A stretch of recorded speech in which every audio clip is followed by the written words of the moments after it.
નમસ્કાર મિત્રો, GS only channel में आपનું ફરીથી હાર્દિક સ્વાગત છે। નમસ્કાર દોસ્તો, जीएस ओनली चैनल में आपका फिर से स्वागत है। Welcome friends, I welcome you in the GS channel again. Okay, so हम तमिलनाडु बोर्ड की हिस्ट्री की बुक का डिस्कशन कर रहे हैं और वो कंटिन्यू करते हैं। चैप्टर 2 आज हम डिस्कस करेंगे। हमने चैप्टर 1 ऑलरेडी डिस्कस किया हुआ है। अगर आपने चैप्टर 1 का वीडियो नहीं देखा है तो please go and watch the first chapter 1 and later on you can come to the chapter 2। Chapter 1 में हमने जोग्राफिकल पैरामीटर्स के बारे में डिस्कस किया था, जो हिस्ट्री को जानने के लिए बहुत ज़रूरी है। और हमने देखा था कि कैसे नॉर्थ वेस्ट से इंडो आर्यन, ग्रीक, तुर्क और ये सारे लोग इंडिया में एंटर होते हैं। हमने देखा था इंडो गैंगटिक प्लेन क्या है, हमने देखा था हिमालयस क्या है, हमने देखा था डेक्कन प्लेटू क्या है, हमने देखा था साउथर्न पेनिसुला क्या है, हमने देखा था वेस्टर्न घाट, ईस्टर्न घाट क्या है। दोस्तों, ये चैप्टर 2 में हम प्री हिस्टोरिक एरा के बारे में डिस्कशन करेंगे और हम देखेंगे कि स्टोन एज क्या है और हड़प्पन कल्चर क्या है। स्टोन एज के अंदर भी पेलियोलिथिक एज क्या है, नियोलिथिक एज क्या है, मेजोलिथिक एज क्या है, वो सारी चीज़ें हम देखेंगे। कल ही दुखद न्यूज़ आए हैं जो कल्चर, आर्ट एंड कल्चर को रिस्पेक्ट करते हैं कि पंडित जसराज जी का देहांत हो गया है।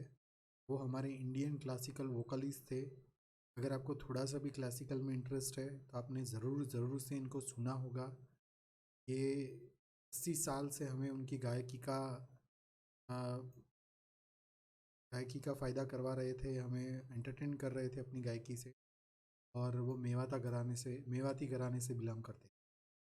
और श्री सुभाष चंद्र बोस की डेथ एनिवर्सरी को भी 75 साल हुए हैं। उनके एक स्टेटमेंट को याद करते हुए हम ये चैप्टर करेंगे। One individual may die for an idea but that idea will after his death incarnate itself in 1000 lifes. Right. अगर हम ये स्टेटमेंट को देखें तो आज़ादी के टाइम पे भी आप देखोगे बाल गंगाधर तिलक जी ने जो आज़ादी के लिए लड़ाई शुरू की थी, वो बाद में गांधी जी और सुभाष चंद्र बोस ने बहुत अच्छे से आगे बढ़ाई। आज़ादी का आइडिया बाल गंगाधर तिलक जी ने अपने रूह से निकाला था। जन्म से आपको उनका स्टेटमेंट पता ही है कि स्वराज मेरा जन्मसिद्ध अधिकार है। राइट। तो सुभाष चंद्र बोस, बाल गंगाधर तिलक और गांधी जी, ये सबको नमन करते हुए हम आगे बढ़ते हैं। तो प्री हिस्टोरिक एरा में हम अगर देखें तो आप ये भाई साहब को तो सब जानते ही होंगे, अपने ज़माने में रहने वाले श्री भिड़े जी। राइट। तो ये आत्माराम तुकाराम भिड़े जी हैं जो हमेशा अपने ज़माने में ही रहते हैं और लेकिन उनके ज़माने के बारे में कोई इन्फॉर्मेशन ज़्यादा नहीं मिलती है। ऐसे ही हमारा प्री हिस्टोरिक एरा है कि उसके लिए हमारे पास कोई रिटर्न रिकॉर्ड नहीं है। भिड़े भी कुछ बोलते हैं लेकिन उनके लिए भी रिटर्न रिकॉर्ड नहीं है। या आप दया की माँ का भी याद रख लीजिए कि दया की माँ सब कुछ बताती है लेकिन उसके पास कोई रिकॉर्ड नहीं है कि ऐसा कब बताया था। राइट। तो ये हमारे पास भी ऐसा कोई रिटर्न रिकॉर्ड नहीं है दोस्तों। प्री हिस्टोरिक इंडिया के बारे में हमें कोई रिटर्न रिकॉर्ड नहीं मिलते। उसके साथ साथ आप देखिए कि प्री हिस्टोरिक इंडिया अगर हम देखें तो ओल्ड स्टोन एज है और उसमें भी हम 3 तरह का है, mesolithic, neolithic and chalcolithic. Chalcolithic is the metal age actually. ये ओल्ड स्टोन एज है जो पेलियोलिथिक बोला जाता है। राइट।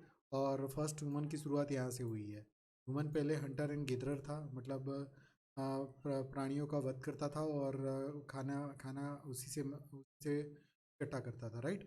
तो हमें ये सारी चीज़ें कहाँ से मिलती है? हमें एक सोर्सेज चाहिए जो सोर्सेज हमें ये सारी चीज़ें बताते हैं। राइट। तो सोर्सेज जानने के लिए हमें ये जानना पड़ता है। जैसे आपको कोई चीज़ मिली है कि आपको किसी का एक हड्डी का टुकड़ा मिला है, हमें ये जानना है कि वो कौन से टाइम से बिलोंग करता है। वो जानने के लिए हमारे पास एक मेथड है जिसको बोला जाता है radio carbon dating method. Radio carbon dating method basically हमें एज डिटरमाइन करके देता है और ये बताता है कि ऑर्गेनिक में जो मटेरियल है, वो ऑर्गेनिक मटेरियल और ऑर्गेनिक ऑब्जेक्ट जो है वो कौन से पीरियड से बिलोंग करता है। अब ये कैसे काम करता है मैं आपको पहले समझाता हूँ। अब देखिए यहाँ पे कि जब ह्यूमन और एनिमल है और ट्री है, ये सब जब जिंदा होते हैं तो वो क्या करते हैं? तब वो कार्बन एब्सॉर्ब करते हैं अपनी बॉडी में, कार्बन जमा होता है उनकी बॉडी में। राइट। सो वो कार्बन जो होता है वो C14 टाइप का कार्बन होता है, that is absorbed in the living bodies, right. और जब बॉडीज़ डेड हो जाती है, जब बॉडी की मृत्यु हो जाती है, तब जैसे ये स्केलेटन बन गया और ये लकड़ी बन गई, राइट। तो होगा क्या, धीरे धीरे धीरे धीरे उसमें से C14 रिलीज़ होता जाएगा। ओके, सो C14 उसमें से जैसे ही रिलीज़ होता जाएगा, राइट, हमें अगर तुरंत मृत्यु हुई है तो आपको 100% उसमें C14 मिलेगा। ओके, अब देखिए यहाँ पे कि ये देखिए ऑन द डेथ 100% C14 है, फिर 5730 ईयर्स के बाद हमें उसमें 50% C14 मिलेगा। तो आप देख सकते हो कि स्लोली C14 डिक्लाइन होता जाएगा जैसे जैसे बॉडी का ईयर इंक्रीज होता जाएगा। अब उसका जो मरने के बाद का टाइम है या पेड़ की कटाई के टाइम बाद के टाइम है, जो वो जैसे जैसे बढ़ता जाएगा C14 उसमें से कम होता जाएगा। ओके, अब सोर्सेज कौन से हैं प्री हिस्टोरिक एजिस के, तो आप देखिए डिफरेंट आर्कोलॉजिकल साइट्स हैं, जैसे धोलावीरा है, लोथल है, और काफ़ी सारी मोहनजोदड़ो, हड़प्पा, ये सारी आर्कोलॉजिकल साइट्स हैं जिससे हमें ये इन्फॉर्मेशन मिलती है। फिर जियोलॉजिकल सेडिमेंट्स हैं, फिर एनिमल्स के बोन्स हैं, राइट, स्टोन के टूल्स हैं, बोन के टूल्स हैं, और पेंटिंग्स हैं और आर्टिफैक्ट्स हैं, राइट। ये सारी चीज़ें हमें बताती है कि उस समय क्या था, वहाँ की सिचुएशन क्या थी उस समय। अब आप ये इसके पर से देख सकते हो कि उस समय सिविल इंजीनियरिंग कैसा था, राइट। आप ये सारी चीज़ें देख सकते हो कि उस वक्त जो स्टोन में काम करने वाले लोग कैसे थे, बोन में काम करने वाले लोग कैसे थे, उस वक्त पेंटर्स थे कि नहीं, पेंटर्स थे तो पेंटर्स ने क्या पेंट किया है, अगर उसने एग्रीकल्चर का पेंट किया है तो एग्री है कि नहीं, ये सारी चीज़ें हमें उससे पता चलती है दोस्तों। मतलब ये these are the various sources, ये सारे सोर्सेज हैं जिसके बारे में हमें प्री हिस्टोरिक एज के बारे में पता चलता है। आप यहाँ पे देखिए, यहाँ पे कोई भी रिटर्न रिकॉर्ड नहीं है। जैसे मौर्यन एज के बारे में जानना है तो कौटिल्य का जो अर्थशास्त्र है उससे हमें पता चल जाता है कि मौर्यन एज में क्या था, राइट, या तो विशाखा दत्त की मुद्रा राक्षस, ये सारी चीज़ें से हमें पता चल जाता है। लेकिन यहाँ पे आप देखिए हमें ऐसा कुछ नहीं मिलता है, कोई रिटर्न रिकॉर्ड नहीं मिलता है, बस ये पेंटिंग्स हैं, ये बोन्स हैं, ये सेडिमेंट्स हैं, ये साइट्स हैं, ये टूल्स हैं, इससे ये सारी चीज़ें पता चलती है कि ये एज में क्या था दोस्तों। ओके, अब प्री हिस्टोरिक एज को हम अगर डिवाइड करें तो हम 3 भाग में डिवाइड कर सकते हैं mainly, stone age, bronze age and iron age. और स्टोन एज को अगर हम आगे डिवाइड करें तो ओल्ड स्टोन एज मतलब उसको पेलियोलिथिक बोला जाता है, मिडल स्टोन एज उसको मेजोलिथिक बोला जाता है, न्यू स्टोन एज उसको नियोलिथिक बोला जाता है। उसका जो टाइम पीरियड है 10,000 BC से लेके पहले का जो टाइम पीरियड है, BC मतलब before Christ era, right. So before Christ era का जो टाइमिंग है वो रिड्यूस होता जाएगा, जैसे आगे बढ़ते जाएंगे वो रिड्यूस होता जाएगा। तो 10,000 BC के पहले का जो टाइम पीरियड है उसे बोला जाएगा पेलियोलिथिक एरा और द स्टोन एज। उसके बाद 10,000 से 6,000 BC तक का जो है वो मेजोलिथिक है, और उसके बाद 6,000 से 1,000 BC जो है वो नियोलिथिक है। उसके बाद ये चाल्कोलिथिक शुरू होगा, और उसके बाद ये वैदिक पीरियड शुरू होगा। ओके, तो अगर हमें पेलियोलिथिक पेरा को डिवाइड करना है तो भी हम 3 भाग में डिवाइड कर सकते हैं, lower paleolithic, middle paleolithic and upper paleolithic. Okay, अब पेलियोलिथिक एज को हम देखते हैं। पेलियोलिथिक एज को ओल्ड स्टोन एज बोलते हैं, मतलब कि पाषाण युग का जो पहले का टाइम, मतलब पूरा पूर्व पाषाण युग, राइट, गुजराती में बोलते हैं। बिफोर 10,000 BC का ये टाइम पीरियड है।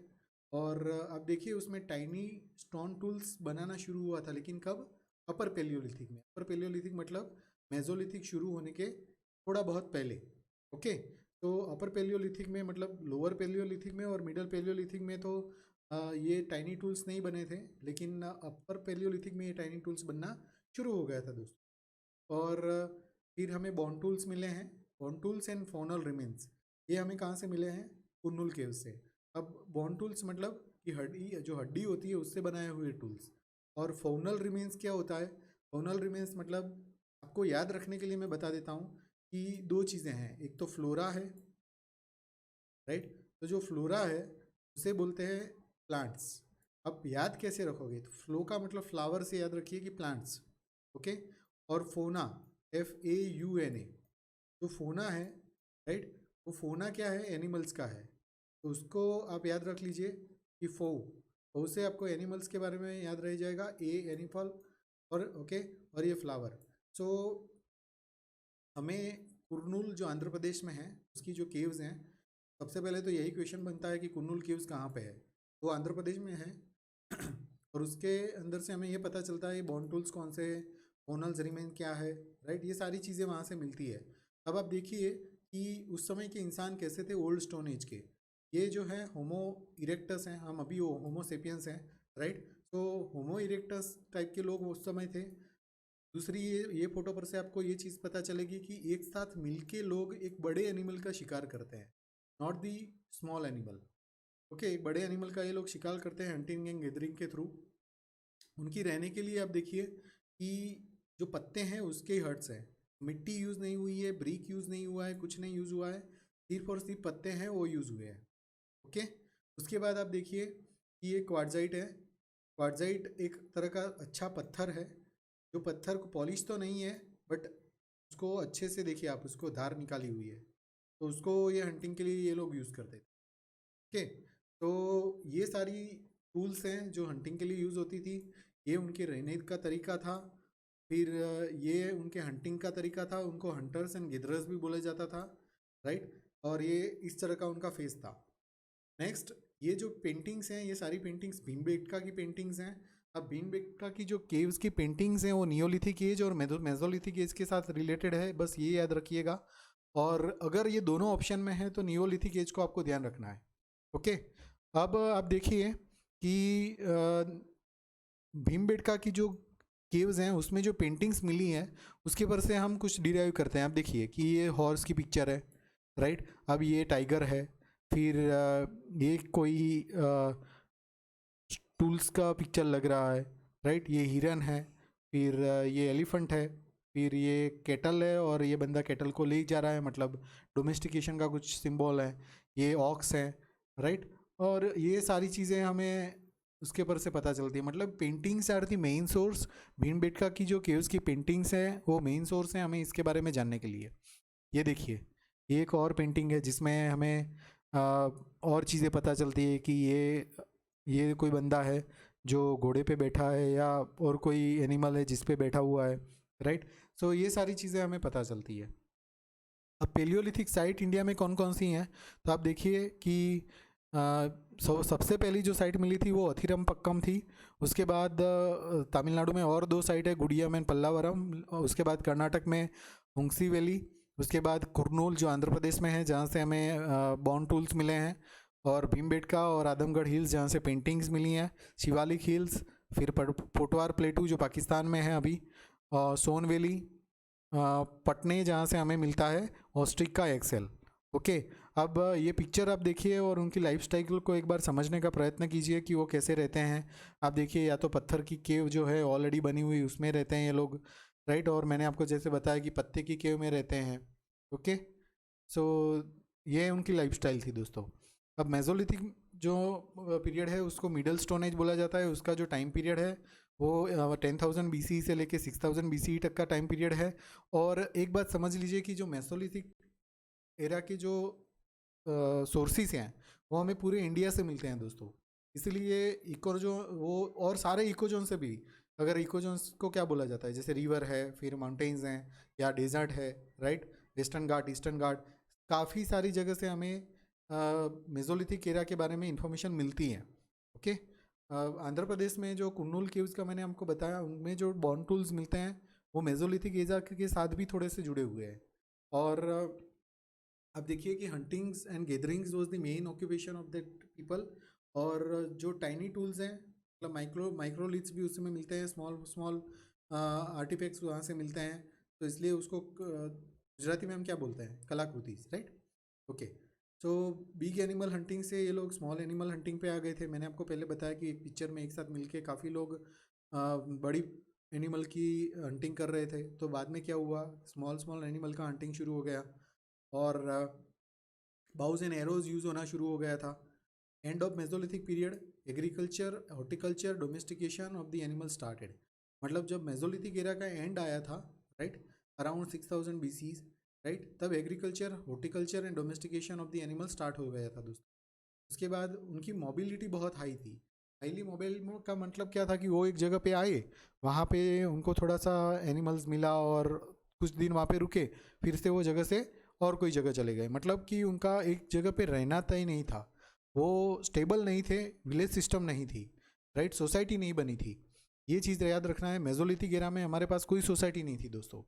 फिर जो इंसान मरते थे उनको वो बरी करते थे, राइट, उनको जला देते थे। उसका सबूत हमें यूपी में महादाह करके एक जगह है, वहाँ से मिलता है, जहाँ पे मैन एंड वुमेन को साथ में बर्न किया गया था। ओके। अब मध्य प्रदेश की जो रॉक पेंटिंग मैंने आपको बताई, वो मेसोलिथिक एरा के बारे में भी हमें एक इंफॉर्मेशन देती है। और एक और चीज़ कि वो लोग जो थे उसके ऊपर से हमें ये पता चलता है कि उनको हंटिंग, एनिमल्स का ट्रैपिंग, फिशिंग एंड डांसिंग उनकी एक एक्टिविटीज़ थी। और एक और चीज़ हमें मिलती है, हीमेटाइट नाम का एक आयरन रिच स्टोन जो होता है, वो भी उस मेसोलिथिक एरा में हमें मिलता है। उसके बाद decorated themselves with the flowers and leaves, मतलब वो खुद को डेकोरेट करने के लिए पत्ते पहनते थे, फूल्स पहनते थे। और जैसे आज हम अच्छे अच्छे कपड़े पहनते हैं, तो वो क्या पहनते थे, फ्लावर्स एंड लीव्स पहनते थे। मतलब हमें ये डिराइव करना है कि कॉटन नहीं है, कॉटन के कपड़े मेसोलिथिक एरा में नहीं है दोस्तों। ओके, ये डिराइव करना है ये स्टेटमेंट से। और दूसरी बात कि इंडस सिविलाइजेशन जब नॉर्थ में पीक में था, तब साउथ में स्टिल तमिलनाडु में उस समय भी माइक्रोलिथिक हंटर्स एंड गेदरर्स थे। मतलब आप ये समझ सकते हो कि इंडस वैली सिविलाइजेशन तो मेसोलिथिक के बाद नियोलिथिक, उसके बाद चाल्कोलिथिक टाइम में आता है। फिर भी जब इंडस सिविलाइजेशन ऊपर था नॉर्थ में, तब तमिलनाडु में मेसोलिथिक टाइम का हंटर्स एंड गेदरर्स भी हुआ करते थे। ओके। अब वो लोगों ने रहने के लिए मेसोलिथिक एरा में क्या किया, तो उन्होंने जो बांस था, मतलब जो लकड़ी थी, वो लकड़ी को मिट्टी से लीप दिया और उसको जो पत्ते होते हैं उसकी बींत बना दी थी। मतलब उसकी जो वॉल थी वो पत्तों की बना दी थी। Okay. Next, different Mesolithic sites India में कौन कौन सी है, तो भीमबेडका की रॉक पेंटिंग्स हैं, फिर पेजरा, राइट, बिहार में, फिर लांगणज गुजरात में, फिर संकानकोलू तमिलनाडु में, फिर संकानकोलू आंध्र प्रदेश में, तेरी साइड्स तमिलनाडु में, फिर किबनहल्ली कर्नाटक में, रोतनपुर एंड लोतेश्वर गुजरात में याद रखिए लांगड़ाज है, जो मेसोलिथिक एरा से जुड़ी हुई साइट है। आप देख सकते हैं कि उन्होंने, ये देखिए, ये आप देखिए कि उन्होंने बोज एंड एरोज़ यूज़ करना शुरू कर दिया था। मैंने आपको बताया कि उन्होंने कैसे तीर कामठा बना दिया है और हंटिंग के लिए वो यूज़ करते हैं। मैंने आपको आगे जो पिक्चर दिखाया, वो पिक्चर भी आइडियली आप ये पिक्चर को भी देखिए कि वो क्या कर रहे हैं। वो एनिमल, ये आग बना दी है, राइट, मतलब एक अग्नि आ गई थी, ये हंटिंग कर रहे हैं, किसकी वजह से, बोज एंड एरो की वजह से। ये बोज बना रहा है, राइट, यहाँ पे ये देखिए एरो घिस रहे हैं। सो ये सारी एक्टिविटी शुरू हो गई थी। ये देखिए माटी से लिपी हुई बांस है और फिर उसको पत्ते से ढक दिया है, राइट। सो एक और बात कि ये सारी रिवर के पास ही थी। ओके। नेक्स्ट, नियोलिथिक एज के बारे में अगर आगे बढ़े, तो नियोलिथिक एज एक ऐसा माना जाता है कि जिसने एक ट्रांसफॉर्मेशन लाया स्टोन एज से लेके मेटल एज तक का। ओके, ये बहुत ही इंपॉर्टेंट एरा है नियोलिथिक एरा, समझना बहुत ज़रूरी है कि इसमें क्या हुआ था। ओके, 6000 BCE से लेके 1000 BCE तक का ये टाइम पीरियड है दोस्तों। ये एक्चुअली चाल्कोलिथिक और हड़प्पन से भी ओवरलैप होता है। मैं आपको क्लियरली बता देता हूँ कि हड़प्पन और चाल्कोलिथिक से ओवरलैप होता है। ओके। और आप देखिए कि मेहरगढ़, ये करंटली पाकिस्तान में है मेहरगढ़, उसमें जो मड हाउस मिले हैं, ये मड हाउस हैं, ये नियोलिथिक के साथ जुड़े हुए हैं। बस ये समझ लीजिए कि जब नियोलिथिक एरा आया, तब उनके जो घर थे वो हट्स की वजह से, ग्रास हट की वजह से किसके बनते थे, मिड ब्रेक के। ओके। एग्रीकल्चर और domestication of the animal start हो गया था, व्हील मिल गया था, मतलब पहिया था उस वक्त, राइट, पहिया, क्योंकि वो लोगों ने पोट्री बनाना शुरू कर दिया था। पोट्री बनाना मतलब कि जैसे घर में हमारे घड़ा है, तो वो घड़े को भी हम पोट्री बोल सकते हैं, राइट। फिर स्टोन टूल्स का पॉलिशिंग शुरू कर दिया था। अब ये देखिए, ये जो स्टोन टूल्स है कितने शाइनिंग वाले हैं, राइट, तो उनका पॉलिशिंग करना शुरू कर दिया था। विलेजेस बनना शुरू हो गया था। विलेजेस बनना शुरू हो गया मतलब कि उनकी मोबिलिटी कम हो गई थी, वो एक जगह से दूसरी जगह जाना कम कर दिया था। उन्होंने एक जगह पे टिक के एग्रीकल्चर अच्छे से, डोमेस्टिकेशन अच्छे से, ये सारी चीज़ें अच्छे से कर दी। तो क्या हुआ, एक जगह पे रहना शुरू कर दिया। अगर रहना शुरू कर दिया तो फिर सोसाइटी बन गई, सोसाइटी बन गई तो विलेज बन गए, विलेज बन गए तो प्रॉब्लम क्या होगी कि सोसाइटी में एक दूसरे के साथ इनइक्वालिटीज़ भी बढ़ेगी। वो मैं आगे बताता आगे आगे आपको बताता हूँ दोस्तों। अब देखिए कि ये कॉफ़ीन है, कोई मर जाता है तो उनको रखने के लिए कॉफ़ीन बनाना शुरू कर दिया, राइट। फिर एग्रीकल्चर में wheat, barley, rice and millet का यूज़ करना शुरू कर दिया। फिर domestication of the sheeps, goats and cattles बनाना शुरू कर दिया, उनको पालना शुरू कर दिया। फिर कॉटन एंड वुल्स के बनाए कपड़े पहनना शुरू कर दिया। अब देखिए, मतलब ये क्वेश्चन अच्छा बन सकता है कि कॉटन एंड वुल्स का जो कपड़े हैं सबसे पहले कौन से एरा में यूज़ होना शुरू हो गए थे, तो नियोलिथिक एज में।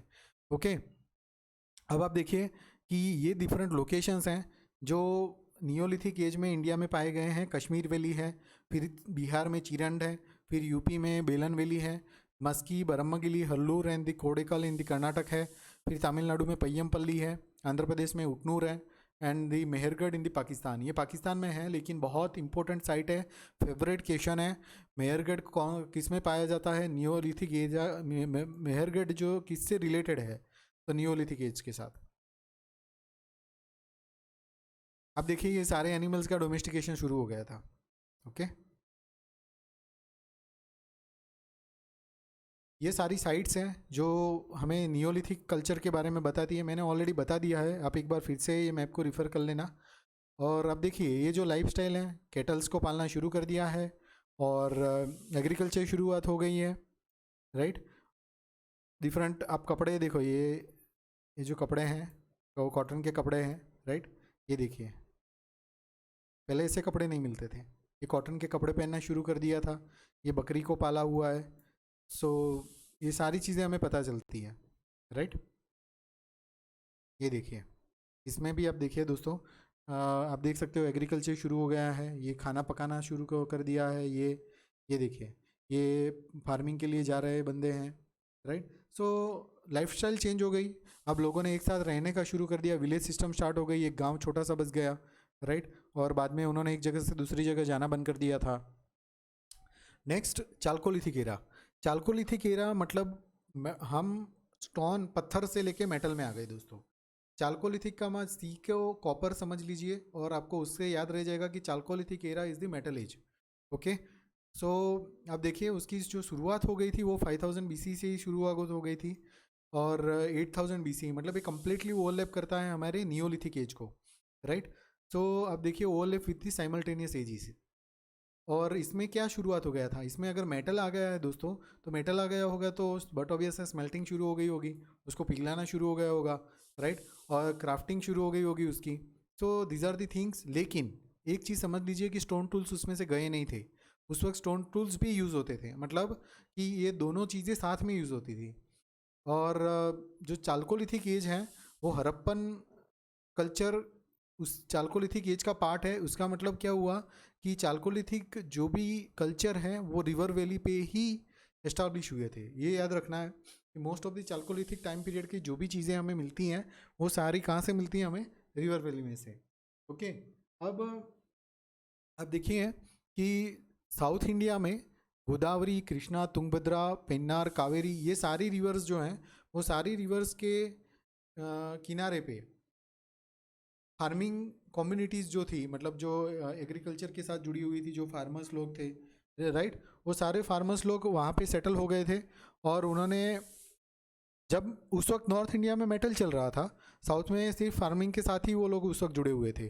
फिर विलेज सिस्टम स्टार्ट हो गया था, सोशल इनइक्वालिटी शुरू हो गई थी। लेकिन एक बात समझ लीजिए कि चाल्कोलिथिक का जो इनिशियल एरिया था, right, up to 3000 burned brick नहीं थी, मतलब कि जो हम ईंटे ईंटवाड़ा जिसे बोलते हैं वो बर्न्ड ब्रिक नहीं थी। सो पहले जो mud brick use sorry mud use करते थे वही इसमें भी यूज़ किया था। लेकिन चाल्कोलिथिक एज का जब अपर चाल्कोलिथिक टाइम था, मतलब लेटर चाल्कोलिथिक जिसे बोल सकते हैं, राइट, उस वक्त बर्न्ड ब्रिक थी। मतलब हड़प्पन कल्चर जो था, समझ लीजिए कि हड़प्पन कल्चर जो था उसमें बर्न्ड ब्रिक थी। Okay, spinning and weaving of the cottons in the Deccan, मतलब कॉटन का जो स्पिनिंग एंड वीविंग शुरू हो गया था, उसकी कताई शुरू हो गई थी। साइन लैंग्वेज यूज़ होती थी, राइटिंग रिकॉर्ड तो फिर भी नहीं थे। ओके, आप देख सकते हो ये मेटल्स की कुछ चीज़ें हैं और ये मेटल को पिघलाने का काम कर रहे हैं, ये मेटल को एक शेप देने का काम कर रहे हैं, राइट। तो ये सारी चीज़ें हैं यहाँ पे। फिर आप देखिए ये, रहने के लिए भी एक कैसे अच्छी जगह बना दी है यहाँ पे वो लोगों ने, राइट। ये आप देखिए पोट्रीज़ हैं, ये हड़प्पन कल्चर की पोट्रीज़ हैं, हम आगे दिखेंगे। अब हड़प्पन सिविलाइजेशन के बारे में हम डिस्कस करते हैं दोस्तों। उसको इंडस वैली सिविलाइजेशन भी बोला जाता है, क्योंकि इंडस रिवर के आसपास ही ये सारे जो लोकेशंस हैं हड़प्पन कल्चर के, वो सारे उसके आसपास ही बिलोंग करते हैं। और इंडस वैली सिविलाइजेशन का जो इरिगेशन एरिया है उसके अंदर ही उसके सोर्सेस हमें मिलते हैं। ओके, मतलब साउथ में मैंने आपको पहले भी बताया कि जब नॉर्थ में इंडस वैली सिविलाइजेशन थी तब साउथ में स्टिल मेजोलिथिक एरा ही चल रहा था, हंटर्स एंड गिदरर्स ही थे उस वक्त।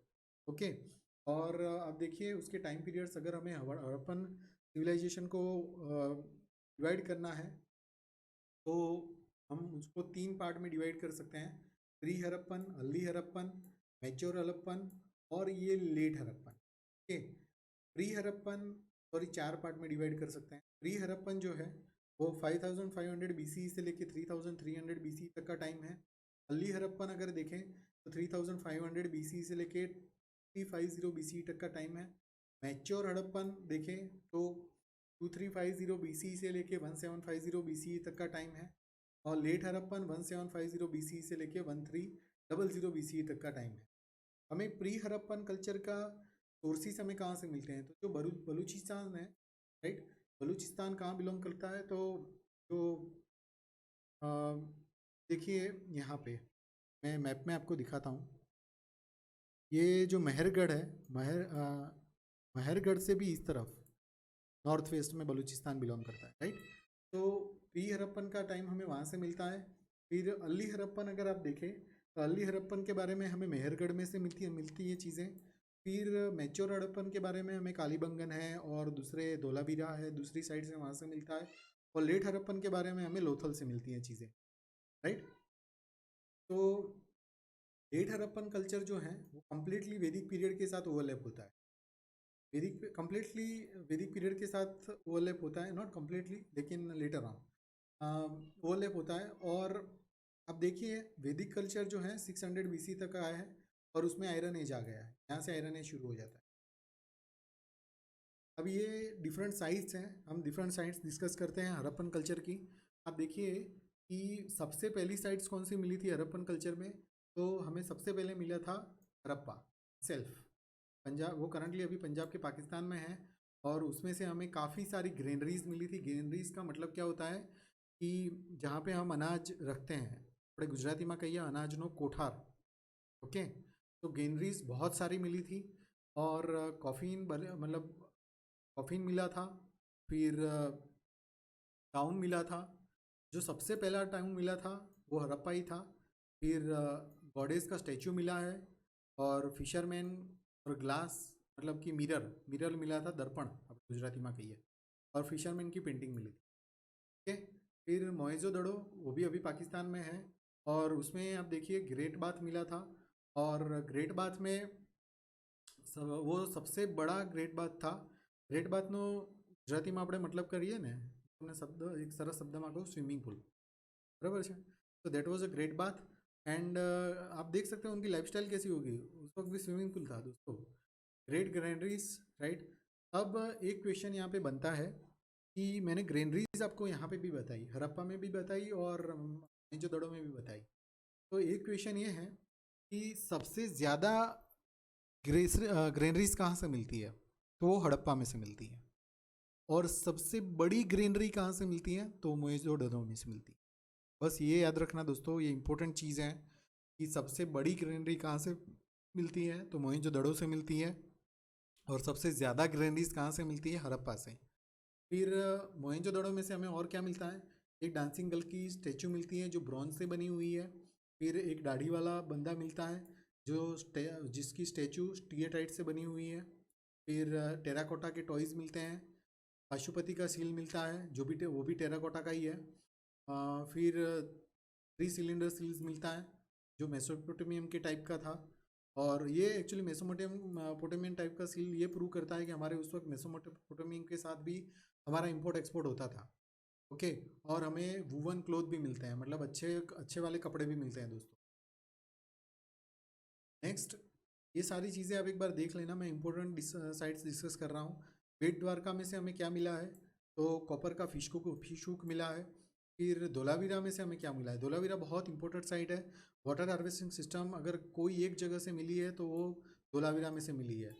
और दूसरी चीज़, धोलावीरा गुजरात में मिला हुआ सबसे बड़ा लोकेशन है। आई थिंक इंडिया में भी मिला हुआ सबसे बड़ा लोकेशन है।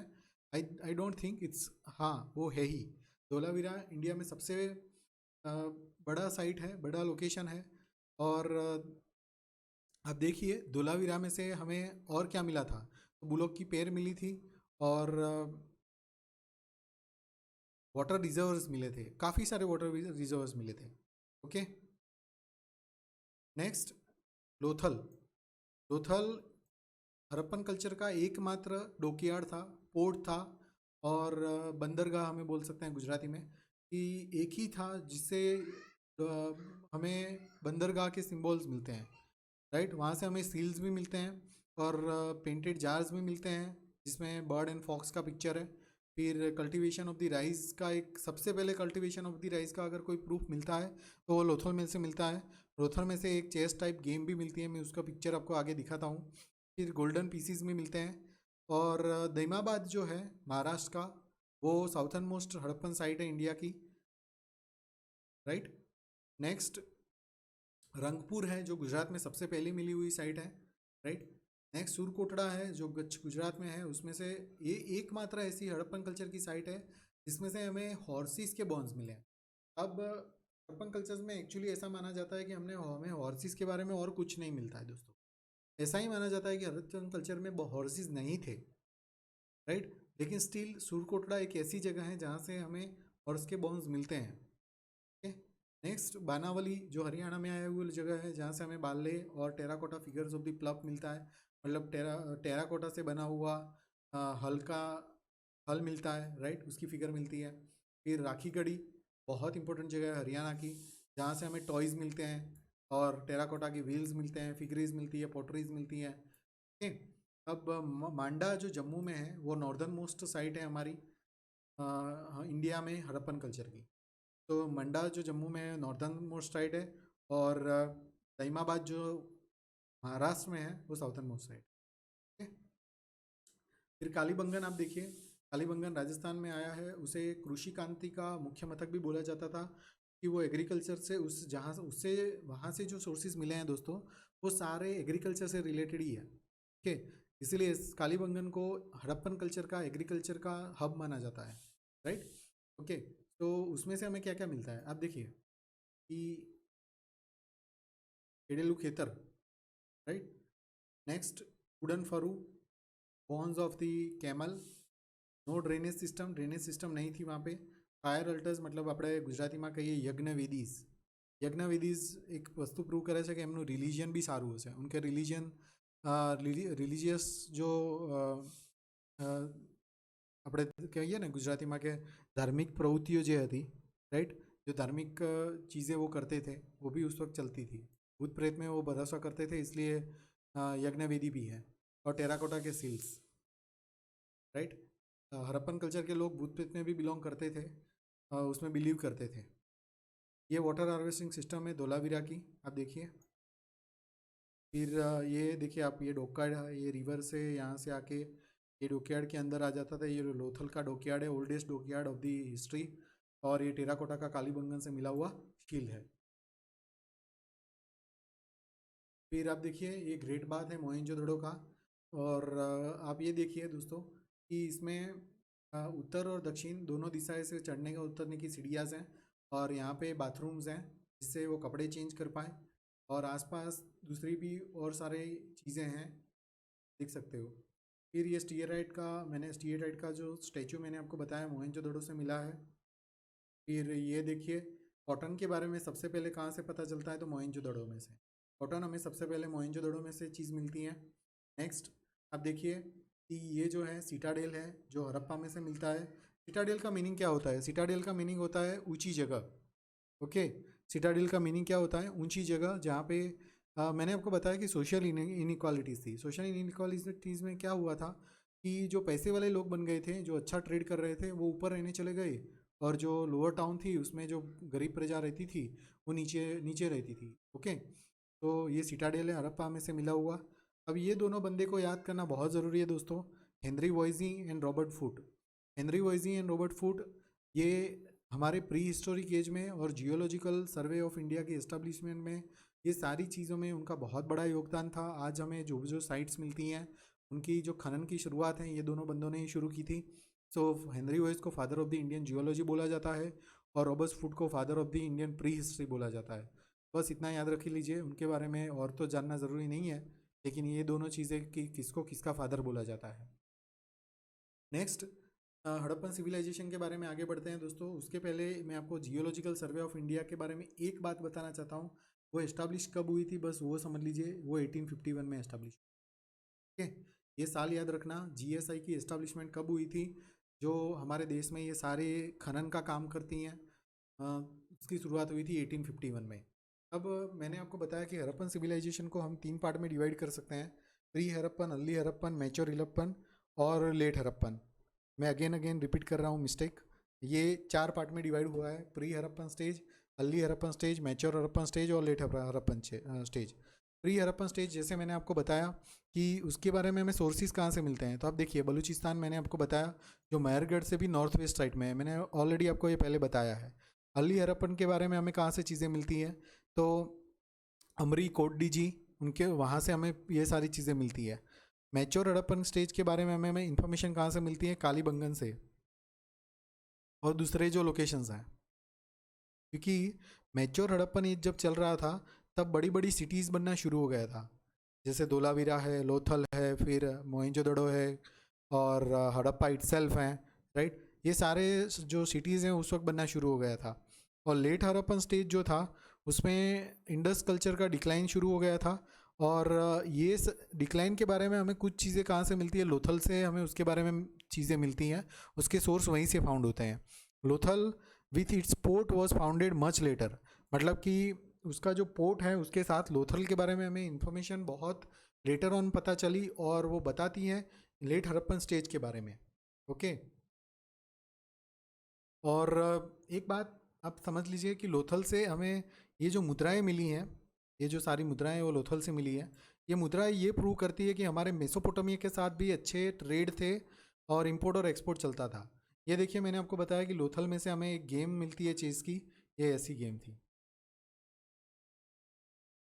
फिर ये सिविलाइजेशन और उसका टाउन प्लानिंग हम देखते हैं दोस्तों। टाउन प्लानिंग में आप देखिए उनकी जो ग्रिड सिस्टम थी, कि जिसमें आप देखिए 90 एंगल्स पे सारी स्ट्रीट्स एंड लेन्स क्रॉस करती थी एक दूसरे को, और काफ़ी सारे रेक्टेंगल ब्लॉक्स बनाती थी।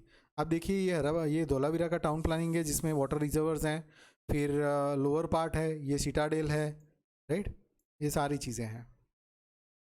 फिर ये देखिए आप, ये लोगों को कोई सेरेमनी है उसमें अगर किसी को गेदर होना है तो गेदर होने के लिए ये ग्राउंड रखा हुआ है, राइट।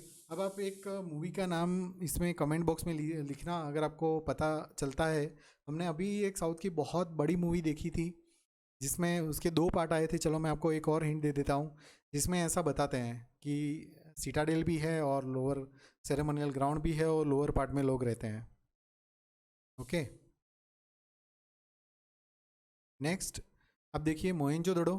मोहनजोदड़ो की ये पिक्चर है, उसमें ये देखिए आप, ये जो है ये अपर सिटी है जिसमें रिच लोग रहते हैं, मतलब ये सोशल इनइक्वालिटीज़ प्रूव करता है दोस्तों। ओके, फिर ये देखिए ये लोअर टाउन है, अब ये उसका मेन रोड है, राइट। अब ये देखिए राइट एंगल पे ये सारे लोकेशंस हैं, ये देखिए ये राइट एंगल है, राइट। सो मेन रोड को कनेक्ट करता है, राइट। ये सारी चीज़ें हमें वहाँ से पता चलती है। मैंने 1 2 3 4 ये सारी चीज़ें इसमें बताई हुई है, आप एक बार देख लेना ये सारे लोकेशंस। नेक्स्ट उसके टाउन प्लानिंग में आगे बढ़ते हैं दोस्तों। तो अब देखिए कि सिटाडेल मैंने आपको जैसे बता दिया कि वो ऊंचा रहता था और नीचे लोअर टाउन था। उसके बाद ब्रिक्स के बना हुआ जो दूसरे कंस्ट्रक्शंस थे और स्टोन की बिल्डिंग एब्सेंस थी, मतलब स्टोन से बना अब कुछ नहीं था। हड़प्पन कल्चर जब रीच हो गया, जब लेटर हड़प्पन में पहुंच गए, स्टोन कम्प्लीटली गायब हो गया था। अब कम्प्लीटली ब्रिक ने अपना वर्चस्व रख दिया था यहाँ पे, और सारी चीज़ें ब्रिक से ही बनती थी। और अंडरग्राउंड ड्रेनेज सिस्टम जो थी वो हमें धोलावीरा से मिलती थी। आप देखिए ये अंडरग्राउंड ड्रेनेज सिस्टम है दोस्तों। और ये देखिए, ये आप ये देखिए, ये ब्रिक्स ही हैं। ओके, फिर ये देखिए ग्रेट बाथ, मैंने आपको बताया मोहनजोदड़ो का, उसके बारे में बताया गया है कि side rooms for the changing cloth थे। फिर बर्न ब्रिक्स, जो फ्लोर था उसका वो बर्न ब्रिक्स से बना हुआ था। फिर वाटर को निकालने के लिए ड्रेनेज सिस्टम भी थी, और वाटर को अंदर लाने के लिए एक लार्ज वीएलपी थी। ये ग्रेनरीज हैं जो मोहनजोदड़ो में से मिली हुई है। ग्रेनरीज मतलब अनाज ना कोठारो, जहाँ पे अनाज रखने का काम होता था। अब इकोनॉमी के बारे में डिस्कस करते हैं, सिविलाइजेशन की इकोनॉमी अगर हम देखें दोस्तों, तो एग्रीकल्चर पे मेन फोकस था। और एग्रीकल्चर में भी मेटल के इंस्ट्रूमेंट यूज़ होना शुरू हो गए थे, मतलब जो प्लव था वो मेटल का हो गया था, राइट। और दूसरे जो इंस्ट्रूमेंट्स थे एग्रीकल्चर के वो सारे मेटल्स के हमें मिलना शुरू हो गए थे। इंडस्ट्री एंड क्राफ्ट ट्रेड शुरू हो गया था। फिर मेन क्रॉप्स कौन से थे, तो wheat and barley was the main crop, और उसके साथ साथ सीसम, मस्टर्ड, कॉटन्स, ये सारी चीज़ें थी। फिर domestication of the ship, got, buffalo, kettles, ये सब शुरू हो गया था। हॉर्सेस का डोमेस्टिकेशन के बारे में हमें कोई इन्फॉर्मेशन नहीं मिलती है। फिर कौन कौन से आर्टिशंस थे, गोल्ड स्मिथ मतलब सोनी बोल सकते हैं, ब्रिक मेकर्स कुंभार, राइट, स्टोन कटर्स, वीवर्स मतलब जो दर्जी होते हैं वो, बोट बिल्डर्स, टेराकोटा मैन्युफैक्चरर्स, ये सारे लोग उस वक्त काम करते थे। और जो वासन है मतलब जो बर्तन है वो वेसल्स जो इंग्लिश में बोला जाता है, वो ब्रोन्ज एंड कॉपर्स के, मतलब આપણે ગુજરાતીમાં કહીએ તાંબા અને કાંસાના વાસણો હજી ઘણાના ઘરમાં હશે દોસ્તો, જે મેરેજ, જેના મેરેજ સમયે એમના મધર ફાધરને મળેલા હશે, રાइट। सो ब्रॉन्ज एंड कॉपर्स के वेसल्स थे। फिर गोल्ड एंड सिल्वर्स के ऑर्नामेंट्स थे। फिर और ये ऑर्नामेंट्स जो है वो दोनों पहनते थे। ये जो बेड्स हैं वो ह्यूमन पे मतलब मेल लोग पहनते थे, और जो ऑर्नामेंट्स हैं दूसरे गहना वो वुमेन्स पहनती थी। फिर प्लेन पोटरीज भी हैं और some red and black painted potteries भी हैं, राइट। आप देखिए ये जो पोटरीज हैं वो प्लेन पोटरीज हैं, और ये जो पोटरीज हैं वो पेंटेड पोटरीज हैं, राइट। नेक्स्ट आप देखिए कि जो बीड्स जो थे वो कैसे बने हुए थे। बीड्स जो थे वो सेमी प्रीसियस स्टोन से बने हुए हैं। ये देखिए ये जो बीड्स हैं वो कैसे बने हुए हैं, स्टोन से बने हुए हैं। और इंपोर्ट हम किस चीज़ का कर रहे थे, गोल्ड, कॉपर, टीन, सेवरल जो प्रीसियस स्टोन थे उसका इंपोर्ट कर रहे थे। एक्सपोर्ट क्या कर रहे थे, एक्सपोर्ट हम कर रहे थे एग्रीकल्चर प्रोडक्ट्स जो थी उसको एक्सपोर्ट कर रहे थे। फिर आइवरी प्रोडक्ट्स जो हाथी दांत से बनाई हुई प्रोडक्ट्स थी उसको एक्सपोर्ट कर रहे थे। टेराकोटा की जो फिगर थी उसको एक्सपोर्ट कर रहे थे। फिर ऑयल सीड्स जो थे उसको एक्सपोर्ट कर रहे थे। ये सारी चीज़ें हम एक्सपोर्ट कर रहे थे, कॉटन गुड्स को एक्सपोर्ट कर रहे थे, राइट। लेकिन इंपोर्ट हम क्या कर रहे थे, गोल्ड, कॉपर, टीन और दूसरी जो प्रीशियस स्टोन थी उसको इंपोर्ट भी करना पड़ता था, ओके। और हमें हरप्पन जो साइट्स हैं उसमें से काफ़ी सारी ऐसी सील्स मिली हैं जो मेसोपोटामिया की ही सील्स हैं। सो ये प्रूव करती है कि हमारा उस वक्त मेसोपोटामिया के साथ अच्छा ट्रेड था, और ट्रेड मोस्टली बार्टर टाइप का ही था, ओके। बार्टर सिस्टम मतलब कि मैं आपको गेहूँ दूंगा और आप मुझे चावल दोगे, right, that is called the barter system. और बुलॉक कार्ट्स और ऑक्शन क्यों यूज़ होते थे, लैंड ट्रांसपोर्ट के लिए यूज़ होता था। और जो बोट्स थी और शिप्स थी वो rivers and sea port transport के लिए यूज़ होती थी। अब एक बात मुझे आप समझाइए कि एक क्वेश्चन पूछा था जीपीएससी में कि हड़प्पन कल्चर के टाइम पे व्हील्स थे कि नहीं। अब व्हील्स तो मैंने आपको जैसे बताया कि नियोलिथिक टाइम में ही आ गए थे, राइट। फिर भी अगर आपको नहीं पता चलता है तो आपको एक बुलेट कार का मैं अगर पिक्चर दिखाऊंगा, राइट, जो टॉयज़ का पिक्चर है वो, उसके पर से भी हमें पता चलता है कि अगर बुलेट कार्ट बन गई है, राइट, ट्रांसपोर्टेशन रिवर ट्रांसपोर्ट शुरू हो गया है, तो बट ऑब्वियस चीज़ है कि व्हील होगा ही। दूसरी बात कि पोट्रीज़ हैं तो पोट्रीज़ तो बिना व्हील के बन ही नहीं सकती, ओके। सो एक बात समझ लीजिए, बस आपको ऐसी अंडरस्टैंडिंग है, ऐसा कहीं क्लियर नहीं लिखा है कि व्हील्स था कि नहीं, लेकिन आपको ये समझ पड़ आ जाना चाहिए दोस्तों कि बुलॉक कार्ट है, पोट्रीज़ हैं, तो फिर बट ऑब्वियस है व्हील्स तो होने ही वाले हैं। अब ये देखिए ये जो पिक्चर है वो ग्रेनरीज हैं जो हड़प्पन साइट से मिली हुई है, हड़प्पा में से मिली हुई है। मैंने आपको पहले भी बताया कि सबसे ज़्यादा ग्रेनरीज हड़प्पा में से मिलती हैं। अब उसकी सोशल लाइफ के बारे में डिस्कस करते हैं दोस्तों। मैंने आपको बताया कि गारमेंट्स जो हैं, कपड़े जो हैं, वो दोनों मेंस एंड वुमेन्स दोनों पहनते थे। और आप देख सकते हैं पिक्चर में कि या तो एक कपड़ा डाला हुआ है या फिर नीचे का गारमेंट पहना हुआ है। अब देखिए सॉरी। अब देखिए कि ये भाई साहब ने एक कपड़ा डाला हुआ है, नीचे का कपड़ा पहना है, ये लेडीज़ ने कपड़े पहने हैं, राइट। फिर ये देखिए, ये भाई साहब ने, मैंने आपको बताया ना कि जो बीड्स हैं मतलब मालाएं, मालाएं लगाई हुई है, जो स्टोन स्टोन की माला है, राइट। अभी इन्होंने ऑर्नामेंट्स पहने हुए हैं, ये गहने हैं। ये जो स्टैचू है ये लेडीज़ का स्टैचू है और ये हमें हड़प्पा में से मिलता है। ये मैन का स्टैचू है, वो मोहनजोदड़ो में से मिलता है। ये बुलोक कार्ट है, मैंने आपको बताया। अब ये पैडा है, देखिए। ओके, सो ये सारी चीज़ों पर से हमें ऑब्जर्वेशन करना है कि उस वक्त ये होता था या सही बात है, राइट। नेक्स्ट, अब देखिए ऑर्नामेंट्स कैसे बनते थे। Gold, silver, copper, bronze. एक ही मेटल हम मिस कर रहे हैं यहाँ पे, आयरन, बाकी सारे मेटल्स हैं। ओके, फिर कॉस्मेटिक्स यूज़ होना शुरू हो गया था। फिर spindles, needles, combs, fisher hooks, knives, ये सारी चीज़ें यूज़ होना शुरू हो गई थी। बच्चों के खिलौने बनना शुरू हो गया था, राइट। और अब देखिए फिशिंग के लिए भी, फिशिंग उनका एक रेगुलर ऑक्यूपेशन बन गया था। Hunting and bull fighting was their pass time, मतलब टाइम पास करने के लिए वो हंटिंग और बुल फाइटिंग करते थे। और दूसरे वेपन्स बनाना शुरू कर दिया था, अक्सीस, फिर spear heads, daggers, bows, arrows made of coppers and bronze, right.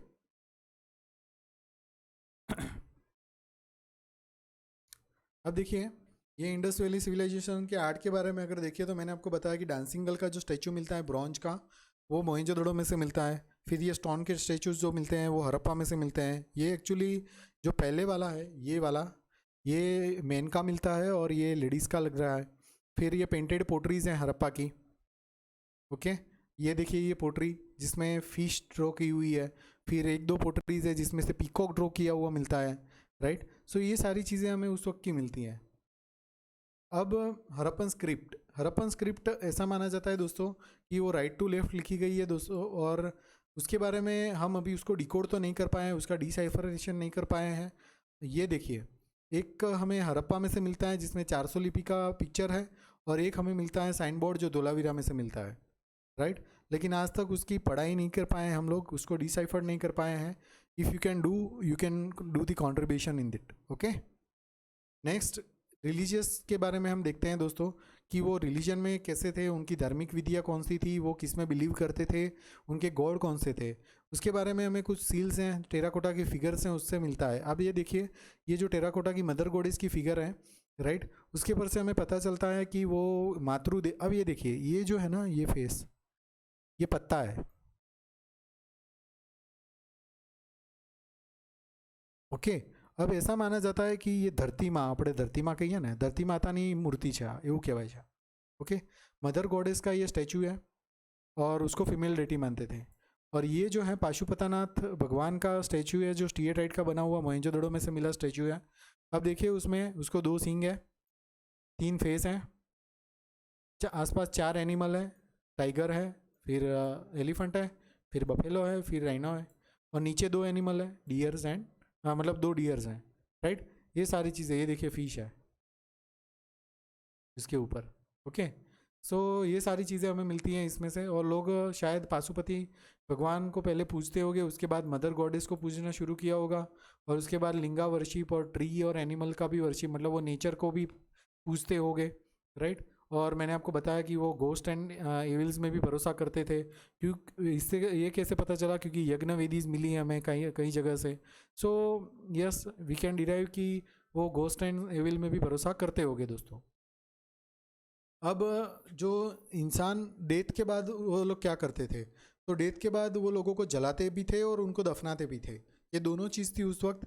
और जब वो दफनाते थे तो एक बात समझ लीजिए कि कोई मेटल की चीज़ नहीं रखते थे उनके साथ, लेकिन ये जो पोट्रीज हैं, ये पोट्रीज रखते थे।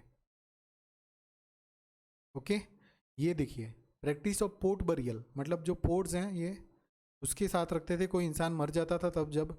और दूसरी एक बात, मैंने ये स्टेटमेंट यहाँ पे नहीं लिखा है, मैं आपको बता देता हूँ कि जो लोथल थे उसमें से हमें ऐसे भी सिंबल्स मिले हैं कि एक साथ मल्टीपल लोगों को दफनाया गया है, राइट। सो ये स्टेटमेंट अगर लिखा हुआ है कि भाई एक साथ मल्टीपल लोगों को दफनाने का भी उस वक्त ट्रेंड था, तो यस दोस्तों, उस वक्त मल्टीपल लोगों को एक साथ दफनाने का भी ट्रेंड था, राइट। फिर हड़प्पा में से हमें वुडन कॉफिन भी मिलती हैं दोस्तों। नेक्स्ट, इंडस वैली सिविलाइजेशन का डिक्लाइन कैसे हुआ।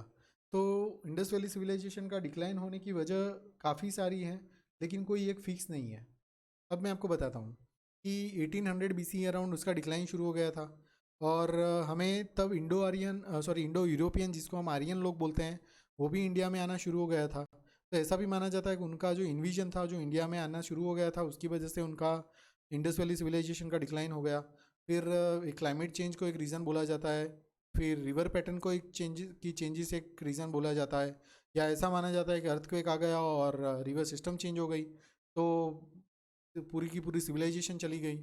और उसके बाद मोहनजोदड़ो में से हमें कुछ जो सिम्बॉल्स मिलते हैं, सोर्सेज मिलते हैं, वो यही बताते हैं कि फॉरेनर्स जो, मतलब इंडो यूरोपियन जो लोग आए, आर्यन लोग जो आए, उनका इन्विजन ही है जो मेन रीज़न है, बट स्टिल वो प्रूव नहीं हो पाया है। अब नेक्स्ट हड़प्पन स्टेज के बाद है आयरन एज। अब आयरन एज में हम ज़्यादा डिस्कशन वैदिक कल्चर में डिस्कस करेंगे जब नेक्स्ट थर्ड चैप्टर डिस्कशन करेंगे, लेकिन मैं आपको 2-3 चीज़ें बताना चाहता हूँ। बहुत ही इम्पोर्टेंट टॉपिक है आयरन एज भी, जो पोस्ट हड़प्पन की एज मानी जाती है, और उसमें 1500 BC से लेके 200 BC तक का जो टाइम पीरियड है वो आयरन एज बोला जाता है, राइट। और वैदिक पीरियड मैंने आपको बताया, उसमें मेगालिथिक बरियल, मेगालिथिक का मीनिंग क्या होता है। सबसे पहले तो मैं मेगालिथिक के बारे में बताता हूँ कि जो बड़ा पत्थर होता है उसे मेगालिथिक बोलते हैं, ओके। और मेगालिथिक बरियल जो होता है, मतलब बड़े पत्थर में उनको दफनाने की शुरुआत हो गई थी। फिर दफनाने के टाइम पे वो साथ में क्या रखते थे, तो जो वेपन्स थे ना, वो वेपन्स साथ में रखते थे। मैं डिफ्रेंशिएट करना चाहूँगा, हड़प्पा में जब हम दफनाने के समय साथ में क्या रखते थे, पोट्रीज रखते थे, मतलब पोट रखते थे, और यहाँ पे क्या रखते हैं, वेपन रखते हैं। आयरन एज में वेपन है और हड़प्पन में पोर्ट्स हैं, बस उतना याद रखना, राइट। और iron artifact such as the hoes, मतलब પાવડો, સ્ટીકલ્સ, દાતરડું, અને આ બધું આપણને જે દફનાયેલા છે લોકો એની સાથે મળે છે, राइट। जो लोगों को दफनाया हुआ है वो हमें साथ उनके साथ में मिलता है दोस्तों। सो नेक्स्ट जो थर्ड चैप्टर होगा, वो थर्ड चैप्टर में हम यहीं से कंटिन्यू करेंगे, आयरन एज से लेके हम वैदिक पीरियड में के बारे में डिस्कस करेंगे। वैदिक पीरियड में भी हम देखेंगे कि सबसे पहले ऋग्वेद कैसे आया, ऋग्वेद में के आने के बाद 1500 BC से 1000 BC तक ऋग्वेद का टाइम चल रहा था। उस वक्त लोगों की कल्चर कैसी थी, उनकी सोशल लाइफ कैसी थी, उनका रिलीजन कैसा था। और उसके बाद हम देखेंगे कि दूसरे जो 3 वेद आए और उस वक्त कल्चर कैसा था, रिलीजियस कैसा था, ये सारी चीज़ें हम डिस्कस करेंगे थर्ड चैप्टर में। सो आप सबका बहुत बहुत शुक्रिया दोस्तों, कि अगर आपको लगता है कि हम आपको सही डायरेक्शन में ले जा सकते हैं, आपकी हेल्प कर सकते हैं, और तो please like and subscribe to this channel. आप सबका बहुत बहुत शुक्रिया अगेन। अगर आप इस चैनल को कंट्रीब्यूट कर सकते हैं, आपको कोई डाउट है, आपका कोई फीडबैक है, तो प्लीज़ gsonly2020@gmail.com पे हमें लिख दीजिए, हम आपके राइज ज़रूर से कंसिडर करेंगे। और अगर आपने GPSC की कोई एक एंट्रेंस एग्ज़ाम भी निकाली हुई है, कोई एग्ज़ाम पास की हुई है, तो आपका कंट्रीब्यूशन करने के लिए भी आपका बहुत बहुत वेलकम है ये चैनल में। आपका बहुत बहुत शुक्रिया दोस्तों। Thank you so much and stay in touch.